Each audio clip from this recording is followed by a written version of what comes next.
This lesson is focusing on comparing and ordering rational numbers. My first example that I'm going to ask you to do is to find the LCD, or the least common denominator, of two fractions. So for this example, I need you to find the LCD of 1/2 and 1/8. Now, the LCD, or the least common denominator, all that means it's the least common multiple of the denominators. So we're going to forget about the numerators and just focus on the denominators 2 and 8, and we're going to find the least common multiple between 2 and 8. So remembering back to last lesson, I'm going to just list the multiples of 2 and 8. Again, I decided to do this way just because the numbers 2 and 8 were small.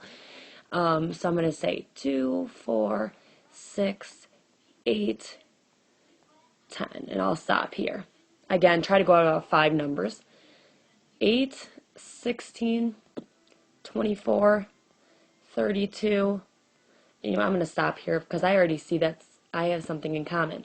So if you notice, 8 is the smallest number that they both have in common. So the LCD of 1/2 and 1/8 is 8.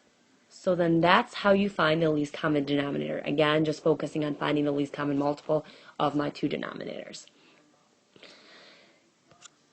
My next example is on comparing fractions. So I'm going to compare the fractions 4/5 and 3/4. So you're going to ask yourself, what is larger, 4/5 or 3/4? Just by looking at them, it's tough to say which one's larger. So I'm going to teach you a method in order to figure out which is larger, 4/5 or 3/4. So I'm going to just recopy the fractions. Then what I'm going to do is I'm going to cross multiply. I'm going to say 5 times 3. Notice I'm going from the bottom to the top. 5 times 3 is 15. And again, I'm going to just write the 15 near that 3. And then I'm going to say 4 times 4, again going from the bottom to the top, is 16.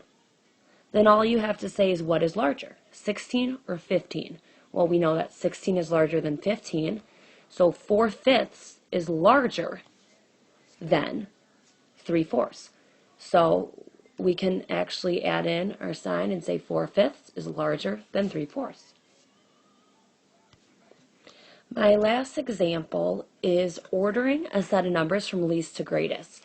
So I'm going to have the decimal 23/100ths, 19%, and 1/5. And now my job is to order these from least to greatest. L for least, G for greatest. So looking at, I have a decimal, I have a percent, and I have a fraction. What you have to decide is you need to either turn them all into decimals, all into percents, or all into fractions. And it actually does not matter which one you choose. In this example, I'm going to pick turning them into decimals. 23/100ths, I don't need to change because it's already a decimal. 19%, I do have to change. So what I'm going to do is I'm going to say, well, 19%, I know in order to turn it into a decimal, I have to put my imaginary decimal here, and then I have to move it 2 spots to the right. So I know 19% is really the same as 19/100ths. Then for 1/5, well, I know I can easily change that denominator to 100 by multiplying it by 20. What I do at the bottom, I have to do to the top. Again, your goal is to change your denominator to 100. So I'm going to have 20/100ths. 20/100ths, that's the same thing as 0.20. Or I can say 0.2. Now my hard part is over. Now really what I'm comparing is 23/100ths, 19/100ths, and 2/10. So now I can look at that as 23 cents, 19 cents, or 20 cents. So I'm looking back at least to greatest. I can say 19 cents goes first, 20 cents goes next. Again, don't forget there's still that imaginary 0 there. And then 23 hundredths is last. So again, that's how you order your numbers or your decimals from least to greatest.